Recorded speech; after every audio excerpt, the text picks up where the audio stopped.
Good evening, and welcome to another episode of aPolitically Incorrect Guyana. As usual, I am your host this evening. My guest today is Mr. Timothy Jonas, and unfortunately, we have a very serious show. I think probably one of the most serious shows we'll ever have here on aPolitically Incorrect Guyana, as we are currently dealing with the darkest time in the history of this country. I say that without sparing any thought for what has happened elsewhere in the country.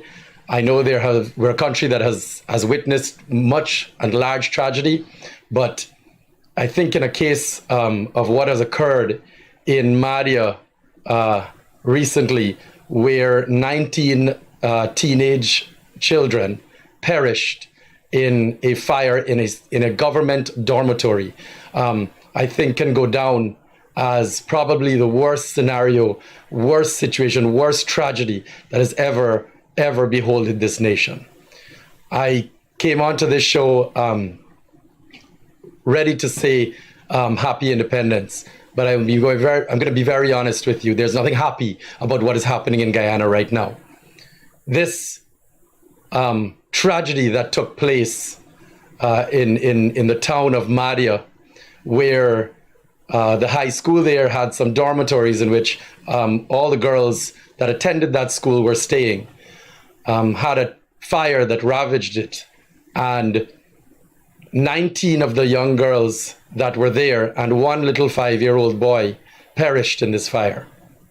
Now, I have a lot of mixed emotions towards this situation as a father, as a Guyanese, as somebody that has a voice and has to say something. And it's been 3 days of mourning, which I commend President Irfan Ali in laying out for us, in calling on the public to withhold any distraction, any political conversation, any real outlet of conversation while these girls and this situation got under control, and the girls that did survive were able to get the treatment they needed. Because, which I completely agree with, these girls needed time to heal and still do, and it's going to be a long, long process. But I think we've reached the point now, after these 3 days, which I was pleased to see most of Guyana respect. It's time now to have a very frank and open conversation about what occurred, where the failings were, who was responsible, what really took place. And just today, yesterday, the mourning period ended, I decided that now is the time for us to start to speak. And on my personal page, I have been keeping everybody informed of my actions. And today, what I did is I took to the streets in front of State House for a peaceful protest to call on those accountable to be held accountable, on those responsible for what took place. And I'd like to make it very clear that this was a state-run school. This was a government public school that these girls were staying in. The families of these young girls sent them there to get a better education, to be healthy and be safe. These girls were trapped in this room, in this building, and 19 of them perished. Now, I have a very strong stance in my belief of what has happened here. I'd like to first start by stating that this is not the first, this is not the second, this is not the third fire to burn down schools in Guyana within the last 2 years, to burn these schools to the ground. And the truth is, nothing has been done while we watch those schools burn. Nothing has been done to ensure the rest of the schools out there are safe. Luckily, no children perished previously to this. But now we have watched what has occurred. We have watched what a catastrophic failure in our systems to protect these girls has caused. to protect these children, which is the state's duty, which is our duty to ensure that the people accountable are responsible for what has happened. The first initial allegations are that a young girl, one of the students, a 14 or 15-year-old young girl, was upset for some punishment she was given, and her phone was confiscated. And it was alleged that she started this fire. This is a young teenage girl. I'm going to state this, that we have all been children, we have all been punished. And for us to go as far as burning our house down or starting a fire, that is not a normal reaction. That is an extreme reaction.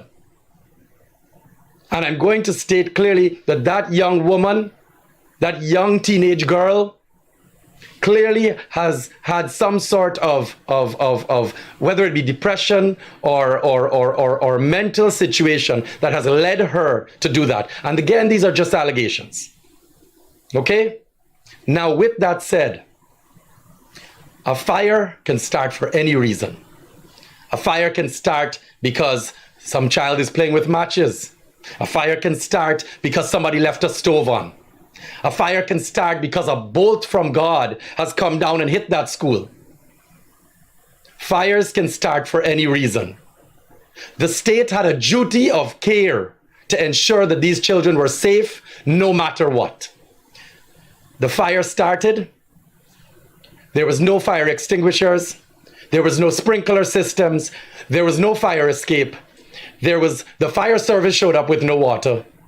These girls were trapped in this cage. This also came on the heels of a report from 2023, February this year, that stated from the fire department that that school was a fire hazard. Now, we have to ask ourselves where we have failed these children. We have to ask ourselves where we went wrong in ensuring their safety. We have to get to the bottom, to where the buck stops, at whose job it was to make sure these girls were in a safe and healthy environment. I am not passing this down the line to people that are claiming there were failures in the middle management of what occurred here. I'm sorry. If this had happened anywhere else in the world, people would be in jail. This, and I'm going to pass it off to Mr. Jonas in a second. This I look at as negligence that has caused death. This is a system that nobody was trained in, and these girls were left in there without any way of defending themselves. The fire didn't kill them. The fact that they were trapped in there is what killed them. And this is what we need to start understanding in this town. And this is where accountability needs to be had. Now, in my personal capacity, would like to call on President Granger to ensure a thorough investigation is done. You just said Granger. Sorry. President Irfan Ali, a thorough investigation is done into this matter. I know recently, I saw just not too long ago, that he has called for a COI to be done. I am in full support of this COI. And during this time, and this is my plight and this is my cause, that those ministers, the Minister of Education, Priya Manichan, the Minister of Home Affairs, which is responsible for the fire service, Robeson Ben, and the Minister of Amerindian Affairs, Ms. Pauline Sukai, be sent home on leave while this investigation is being done. These are directly their areas. These are their responsibility that they neglected. This does not fall anywhere else. And I'm calling on President Irfan Ali as a father, as a Guyanese, to hold his people accountable for this. I know he has been doing what he can to help those children. I know what he's been doing what he can after the fact. But something has to be done to hold those accountable, responsible for what has happened. There is no shame in turning to your cabinet and finding out that that state school, that government-run school, whose responsibility it was, and have them take responsibility for it. As any investigation is going on, as you called for a COI at its soonest, a commission of inquiry, then this should get you to make that happen as much faster and much more efficient. I am hoping that President Irfan Ali can do this. All right. I actually want to make one last statement before I move off taking Mr. Timothy Jonas's opinion on this. What I would like to speak about is the fact that I actually just made a mistake and I said President David Granger. And I will say this. I believe that the APNU government is equally responsible for this. When they were in there just 3 years ago, they did nothing different. They did not protect these girls in any way. They did not protect these children. Okay? But the truth of the matter is, at the end of the day, it is now the new administration's responsibility after 3 years to ensure that they did their part, and they did not do it. They did not do their job.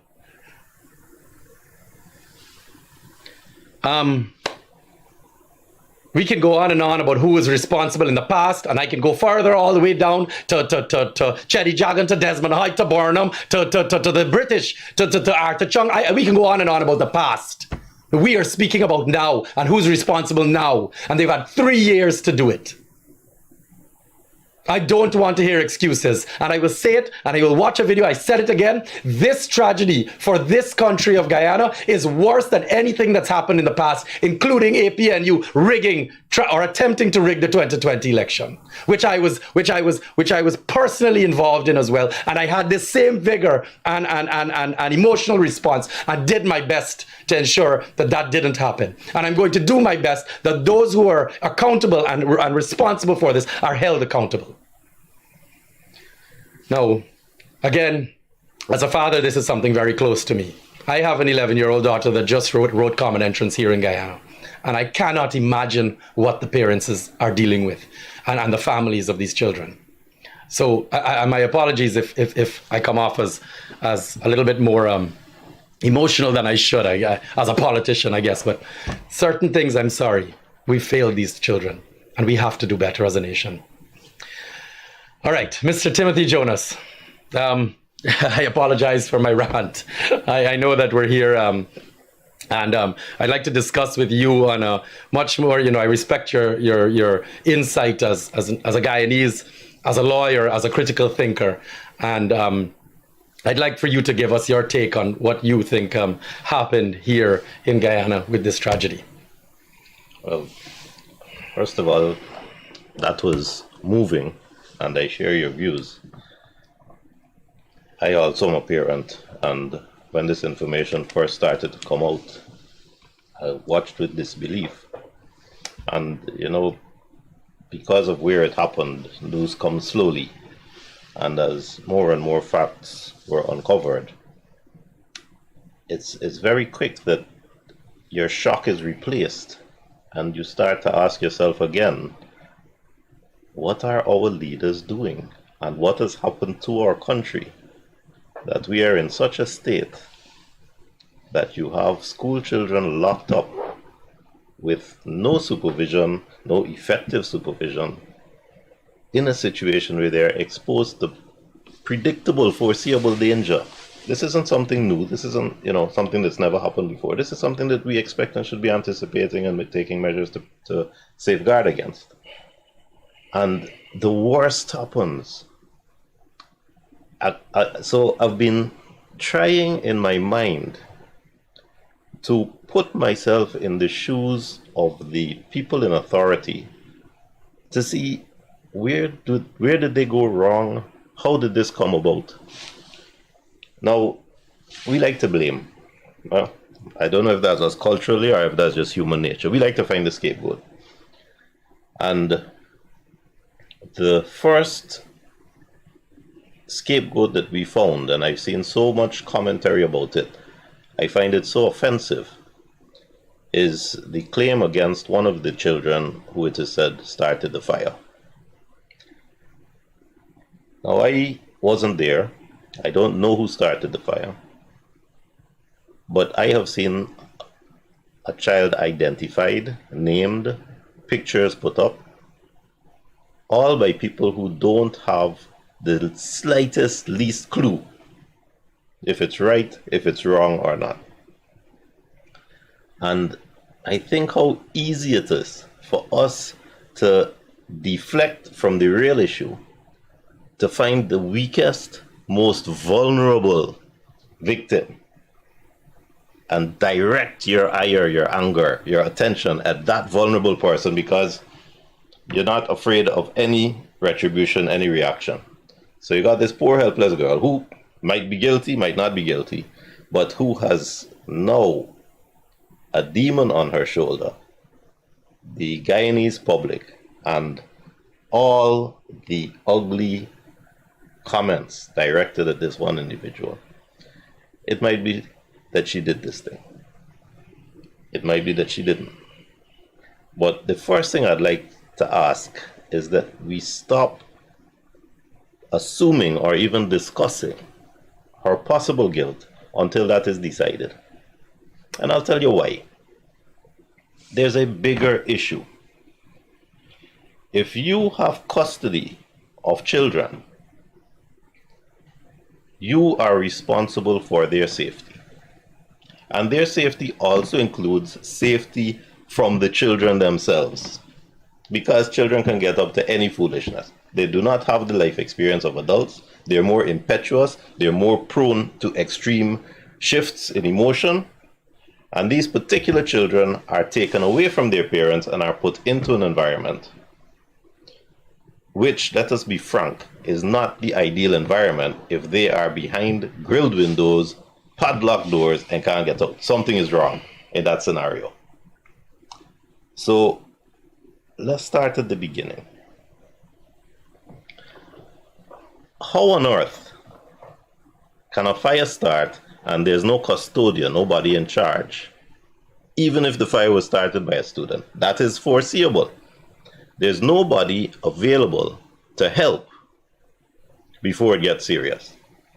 How is that possible? That is a breakdown in the system. That is the responsibility of the people who are running the school. And that responsibility goes all the way up to the government. How is it possible that there is no fire prevention? So there's no extinguisher. There's no fire alarm. You know, it's so easy to put in a sprinkler system. It's not expensive. It's not difficult. Our government is spending billions building roads, talking about bridges, talking about all kinds of money that's being spent all over the place. Not a sprinkler system and not a fire extinguisher. That is inexcusable. And that is not the fault of the children in there. That is the fault of the administration of the school, and that goes all the way up to the top of the government. How is it that in this environment you have to lock the children in? Now, again, I hear Guyanese blame the children. These children are breaking out, going into town and that kind of thing. That may be true. I don't know. Again, I resist, and I ask Guyanese to resist the temptation to try to pinpoint the vulnerable who can't answer you back. Because if you have a problem with children escaping from the school, there are ways to deal with it. If you run a school and a child is misbehaving, you suspend the child, you expel the child, or you transfer the child. And especially these vulnerable children, because these are children whose parents can't afford to keep them or can't or don't live in a location where they can be sent to school, and therefore they become charges of the government. They can be moved. But if you know you have a problem, because when you lock that door, when you put a padlock on a door, you already have in your mind that you are doing this because these children are prone to leave. So you know there's a problem, and a padlock on the door is not the solution to that problem. A padlock on the door and grilled windows is not the solution to a problem of students leaving without permission. I don't know if that's hard to understand. So again, you have someone who made a conscious decision to make an atrocious decision that threatens safety, that breaches fire codes. And then the custodian can't open the door to let the children out. So you have incompetence mixed with indifference, mixed with just carelessness. And that is not a fault of any of those children in there. That is the fault of the administration, and it goes all the way up to the government. So I started out thinking about it, and I looked around me in my own house, and I got grills on my window. And I think, well, every Guyanese got grills on their window. And I was tempted to jump to say, well, this isn't a public building, and public buildings got to be more adherent to the rules and all of that. That is not true. Private structures got to be adherent to the rules as well. Public buildings have a greater responsibility because there is a duty to the public, especially children who are locked in, especially children who are away from their parents. But the fact is, security is necessary in Guyana because crime is so high. Also, another aspect of poor leadership for many, many years. But then it occurred to me that although I hesitate to challenge grills on the window, I have a safety method to get out if I gotta get out, and to take my children out if my children gotta go out. But more than that, this isn't the first time this happened. So anybody who lives in Georgetown drives past Christchurch burned down the other day, drives past St. George's, over the road from St. George's Cathedral, school there, burned down the other day. And when I say the other day, months ago, not years ago, months ago. And I asked myself a pure management question. This isn't a question of politics. This isn't a question of leadership. This is a question of the competence of your manager, and will you fire him? If I have 3 shops and 1 shop burns down, and I say to the manager, I'm walking through my burnt down shop, and I say to my manager, do you have an extinguisher? Do you have a sprinkler? You don't have any of these things. Do you have a guard or a custodian who is watching? Do you have a hotline for the fire department? Do you have a fire drill, a system of getting the individuals in the building out of the building quickly? Do you have any of these things? Because that's the questions that a good manager, an administrator will ask when a fire happens, because this is dangerous. So, were those questions asked when Christchurch burned down? Because if those questions were asked when Christchurch burned down, surely the powers that be would have seen that there were errors and defects and problems that needed to be urgently resolved, because in Guyana, in our wooden capital, in our wooden buildings throughout Guyana, fire is the hazard that we all face. So Christchurch burns down. Did nobody walk through and look to see if they had fire extinguishers, fire sprinklers, smoke detectors, guards, a way to get students in and out quickly? Did nobody look to assess what happened? And if they didn't then, when St. George's burned down,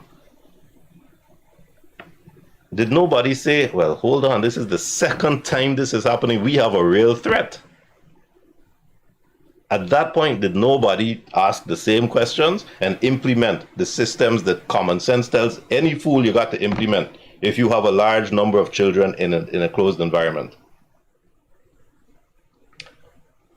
And after St. George's, Multilateral in Rumvelt burned down. I remember, and I'm working from memory, St. Joseph's, they had some electrical problems. Students had to be evacuated. This is not the first time. So who's responsible? You want to blame the little girl? You want to blame someone who can't answer you back on no evidence, on no information? Or do you want to think about who is responsible for the system, for seeing that these are foreseeable dangers, these are things that you know can happen, and taking measures to keep our citizens safe? And I got to ask myself, is it that because these children are far away, not in our eyesight, in Madhya, that these children are less important, that maybe things are, it's more acceptable because these children are far out of Georgetown, that you can padlock them? You're not padlocking my child, I'll tell you that. How is it that you're padlocking these people's children? I got major questions I want to ask. Now, the president has said there will be a commission of inquiry. Well and good. He has to do that, and I endorse it, and I agree with him respectfully. But I also know that there is one finding the commission of inquiry will make, is that there was a breakdown in the system, or that there was no system, or that there was an inefficient system, and that it was continuous, and that it was systemic. It wasn't one-off, that it was an ongoing perennial problem. Because that's what we find every time in our deteriorating society when something goes wrong. We got 19 children who we will never see again, who will never see their parents. And now we're vexed. But who's to blame? How is it that our society has deteriorated to the point that it's deteriorated? How is it that we turned a blind eye to so much foolishness and point the fingers and defend and point the fingers and defend and play tit for tat, and the walls are crumbling around us? This is not the first time this has happened. It brought back some memories. You see, I hear leader of the opposition call for resignations, and I agree with him, you're right. What I did not hear the leader of the opposition say is that back in 2016, 19 prisoners at Camp Street died when Camp Street caught a fire, when the prison caught a fire. That number keeps coming back to haunt us. 19 people died. And the reason that fire was started, as a commission of inquiry found, was because prisoners set it afire. Now, how predictable can it be that you have people locked up who are vexed, who are offended, who are being punished, and their resort is to use the little bit of power they have, they set a fire? It's so predictable, it's almost inevitable. And if it's predictable, you take measures to prevent it. And you know what happened in 2016? Then President Granger ordered a commission of inquiry. And the commission of inquiry found breakdown in system. And our leader of the opposition calls for resignations of these ministers. And you know what happened a year later? A year later, in 2017, Camp Street burned down to the ground flat. Not a single measure put in place between 2016 and 2017 in the same institution where you got people locked up under danger. Now, we're not vexed about that. I saw people laughing about it when the fire trucks came and one little trickle of water coming out of the hose. And there it was on Facebook and TikTok for everybody to laugh at.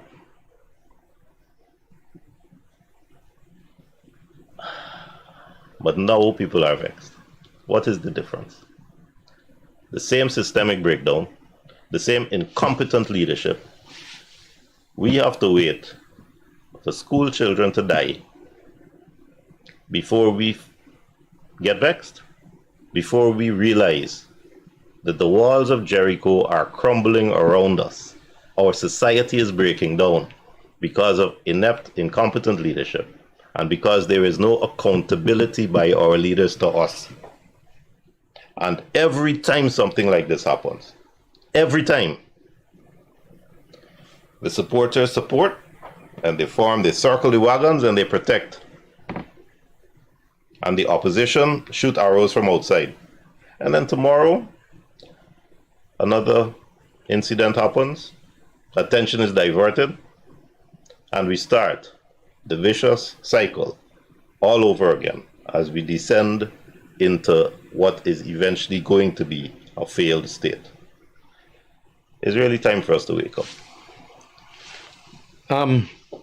I'm going to ask, and I'm sorry for the Instagram viewers, but I'm going to ask that the operator just run the 2 videos and the pictures that I had, because I'm going to come back in a few minutes after the videos and ask Mr. Jonas some legal questions.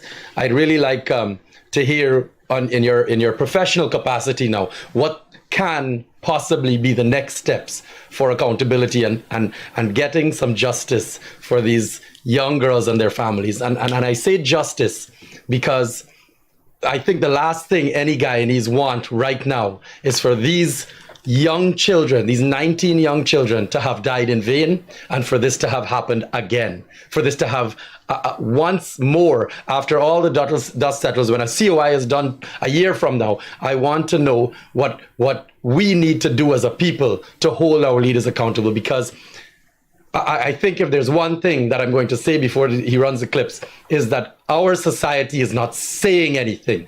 Whether it be out of fear, whether it be a lack of information, they are not speaking up.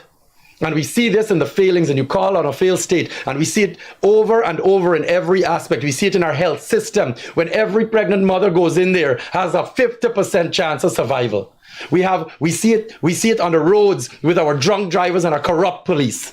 And on the same day that the young children died, 3 people died on the road from drunk drivers here in Guyana. And again, nothing spoken of, nothing done, and the people are quiet, and they're sitting there. And they're scared, or they don't understand what's happening, and the people have to start speaking. And this is what I tried to do. Please run the video, because this is what I tried to do. This is what I tried to start now. Please go ahead, operator, if you can. I'm sorry, yes. You're not outside of these people. I'll be posting them on my Instagram. I think they are already. I am not in government, nor am I a parliamentarian.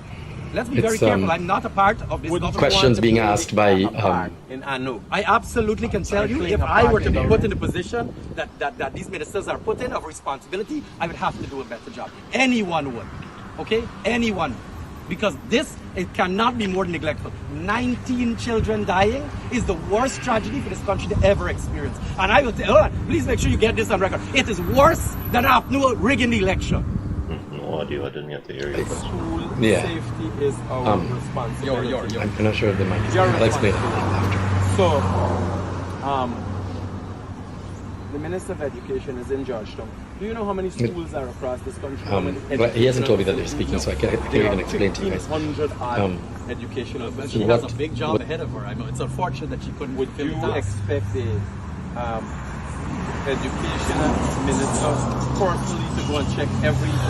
Yes, because every time something goes good, they're very happy to claim the success of it. So guess what? When something goes wrong, it's still their equally responsibility.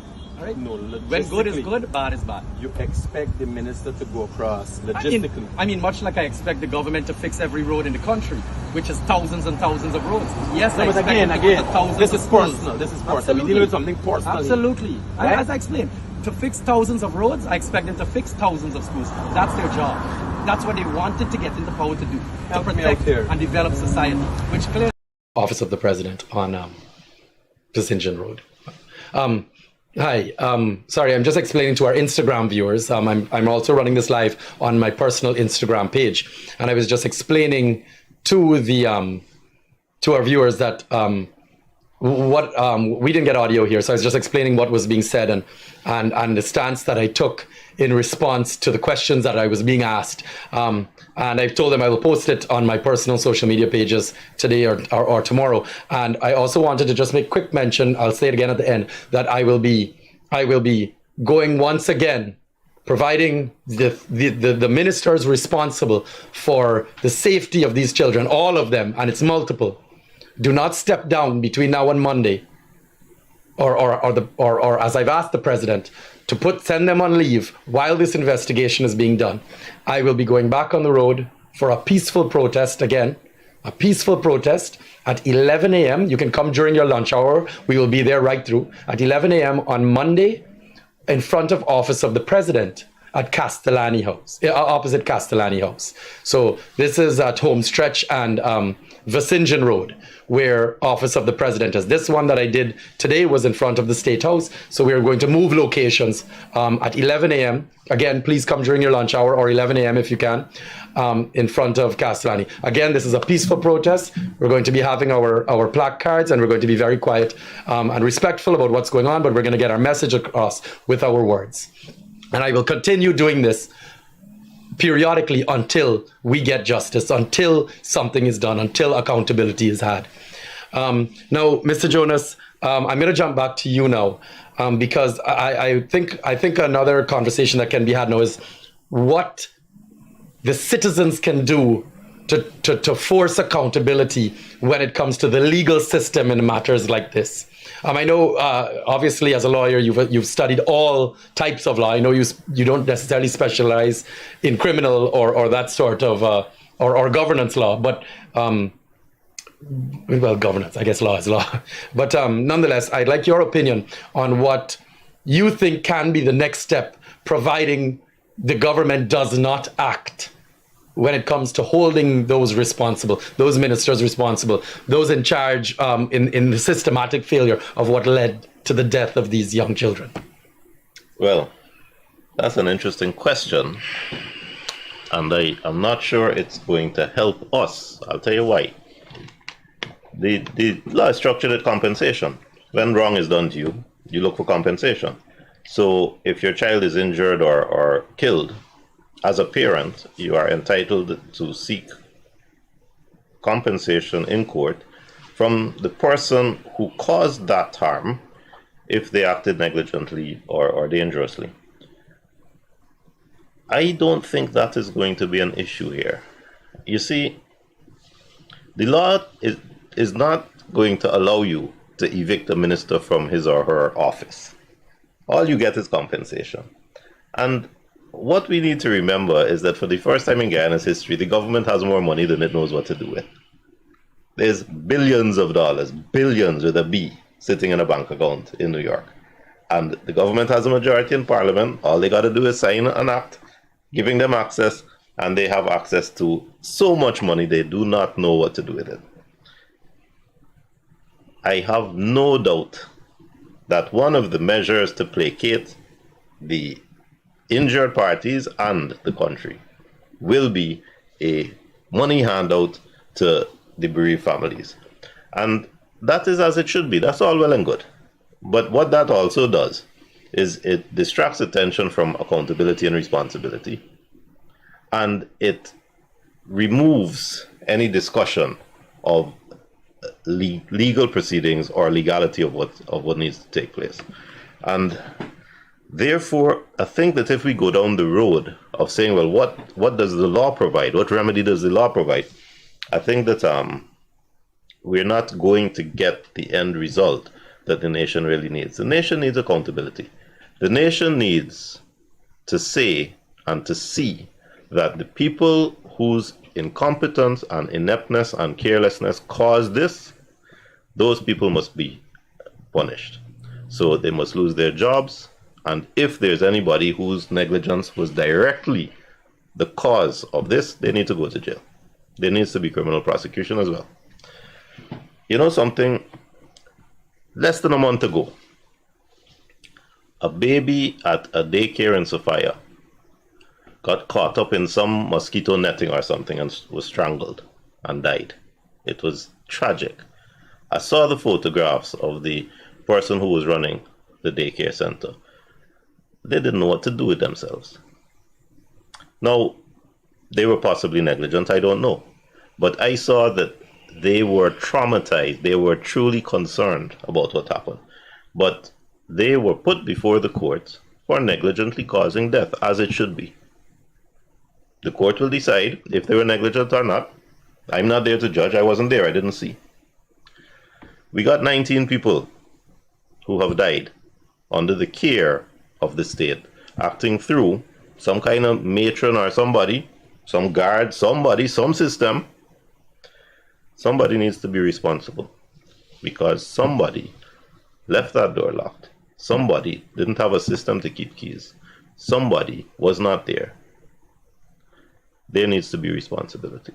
And, you know, I'll go back and I'll say this again. I've heard Kian make the appeal to the president. And I've said this in other fora, and I'm going to say it now. President Ali is a smart man.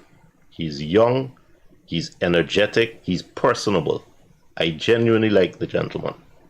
He's a family man, he supports his family, he shows loyalty.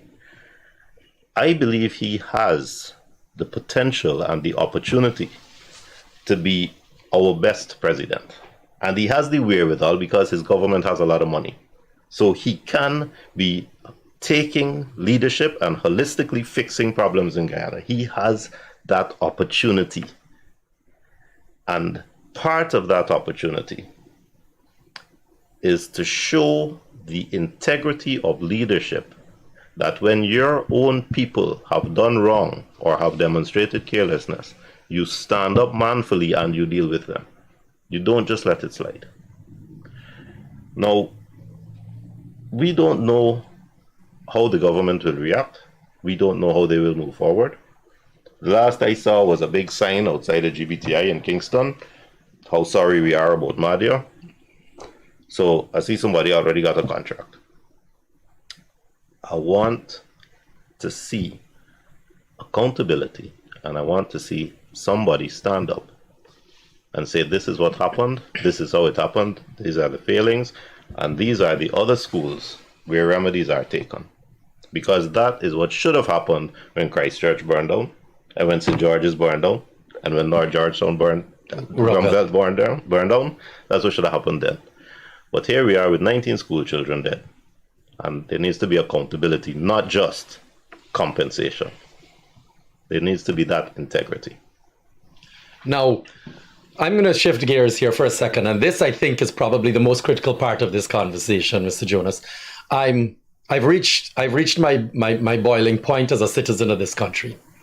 I as a father, as somebody with a voice, somebody with the ability to speak. I have watched this nation, and I'm no longer speaking to the government now. I'm now speaking to the citizens of Guyana. I'm now speaking to the people here in Guyana that cast their votes for these people, the people that have put this government in power. I want to know why they are not speaking. I want to know why I can get so much private support, and I'm going to say this plainly. Why can I get so much private support and messages that people, I love what you're doing, I support everything you're doing, but I can't come out there with you. I want to know why they can't come out. I want you to please try and rationale why they will watch 19 children die and do nothing and say nothing. I want to know whether it's fear. I want to know how we have gotten to this culture of allowing the people around us, even in many cases, the people in our families, to die, and they say nothing, to almost the point of coward. And I don't mean to be harsh, but I'm sorry, I stood out there by myself today with a small group of people that I have so much respect for, because they stood up in front of the government with me when no one else did. I'm waiting to see on Monday who comes. I will be out there by myself again if I have to be. But I want to know why. I want you to help me rationalize why no one is speaking. Why they're all scared, why they're all ill-informed, why just rationale this for me. Because in my state, I can't understand how as a father I could allow this to happen. Will I wait until it's my daughter? Will I wait until it's my family member? When do we speak and protect ourselves and our families from what is going on? Tell me, please. Guyana's situation is so sad. There are two categories that I see in our society. The first is the category that's enmeshed in the ethnic voting. And a lot of these are good people. They're not racists themselves. And common sense tells them that the party that doesn't look like them ostracizes them when in power. And you know something? It's true. It's true. The party that does not look like you ostracizes you when they are in power. So, what is the solution to that? And 90% say the solution to that is to vote for the party that looks like me. But what that means is that you turn a blind eye to corruption, you turn a blind eye to fraud, you turn a blind eye to incompetence. You answer accusations against the party that looks like you by saying the other folks are worse. The most common refrain is, I vote for the lesser of two evils, to disguise, to camouflage the fact that you're voting along ethnic lines. The lesser of two evils. And I challenge you, ask yourself, how many of you have said, I don't like what my party doing, I criticize them, but not too loud. But they're the lesser of two evils. Well, I've just given you the Camp Street prison example, and I've just given you the Christchurch and Mahdia example. And I challenge you to tell me, who's the lesser of two evils? Or are you looking at two identical twins? So to answer your question, the first group of people are the ones who go along ethnic lines. And by doing so, by making that the priority, they don't give a damn that our education is crumbling, our health is crumbling, crime is on the rise, traffic is in chaos, sea is coming over the seawall in places of the East Coast. They don't care. They will vote for the people that look like them. And then there's the other group, the smaller group, that call themselves middle class. And this is the group that got their interest in money. This is the group that have the luxury, because our society is so small, of being able to pick up the telephone to call a friend who's a minister, or to call a friend who's a senior police officer, when they find themselves confronted with the deteriorating structure of our institutions. So you get stopped on the road by the police, you pick up the phone and you call somebody. They are more slaves than anybody else, because the largest contracting party is the government. So they need government contracts. The main employer is the government. So they need government positions. Every time the government changes, all those positions in all those agencies, in all those hospitals, everywhere, all the personnel are replaced at the top management level. They need those jobs. They might not agree with what their government does, what their party does, but they're not going to say a thing. And at the end of the day, that cowardice, that silence empowers the government, whichever government it was, empowers the government. And what makes me smile is that you see these people coming out very cautiously to say, look, we're forming this private association. It's a non-political association, but we want to talk about this or that or the other. And as soon as they do that, they are saying to the party, to the government, please be assured, we're not a threat to you. Please, we're not a threat to you. They have already lost. Democracy is not an observer sport. It requires participation or it does not work. And I want to say to those Guyanese who are voting ethnicity and justifying it by lesser of two evils, and I want to say to those Guyanese who are staying quiet because they're afraid of their jobs or their pockets or their contracts, the deterioration of the society and the deterioration of the system is your fault. And when you are looking to blame someone for 19 dead children, you know where to look. I absolutely agree. I'm sorry.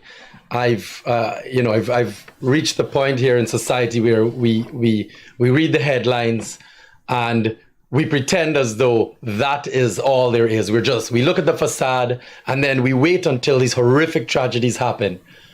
And then what's even worse is we stay quiet again.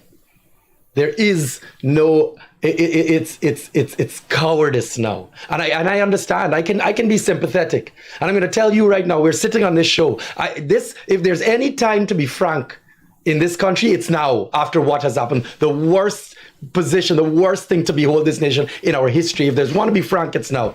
Okay? If you don't believe that anyone here that's speaking has anything to lose, well then I pity you even more.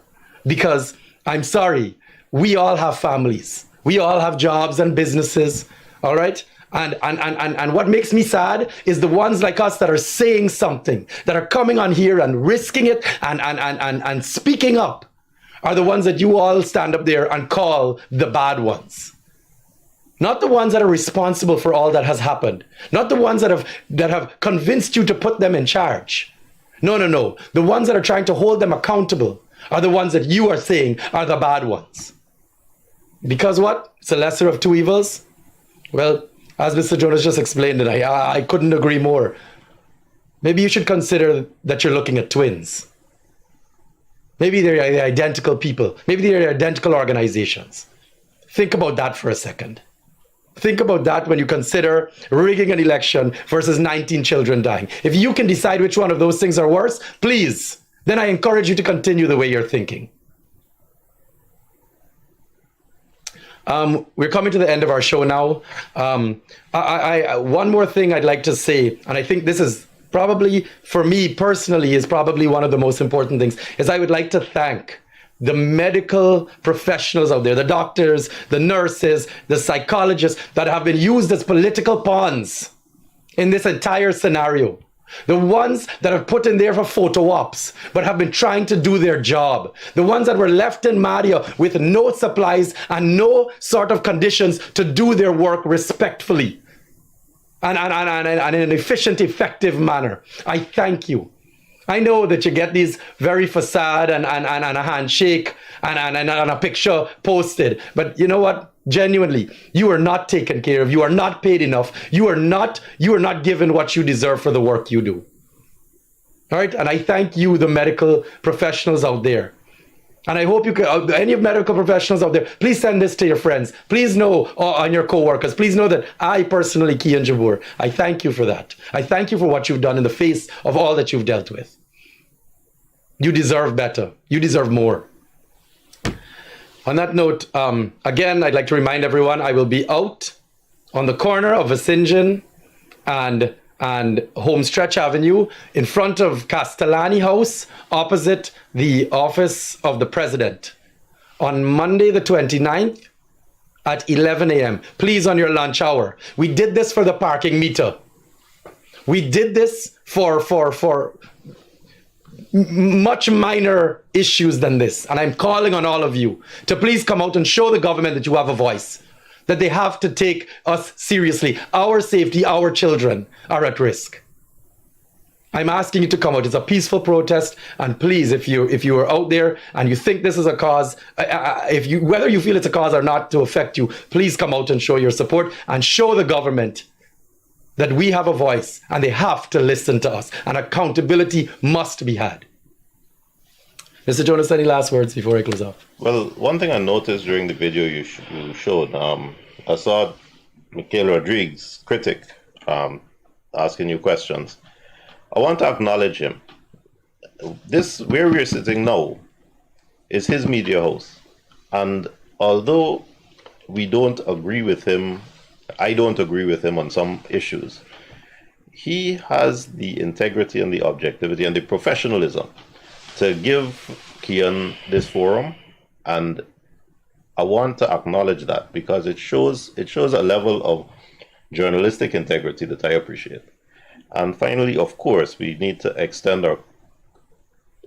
our best wishes and our condolences to the families of the bereaved children. All right, guys, on that note, again, I would wish I would hope to wish you a happy independence, but I'm sorry, this is the darkest hour this country has ever witnessed. I echo Mr. Jonas's sentiments. We apologize. I apologize profusely for not doing anything earlier, for not speaking more on this earlier. I apologize to the families that lost their children in what happened in Maria. On that note, I wish you all have a great weekend. We're back here next Friday at 6:30 p.m. Thank you for watching aPolitically Incorrect. My name is KIAN Jabour, and have a good weekend. Thank you.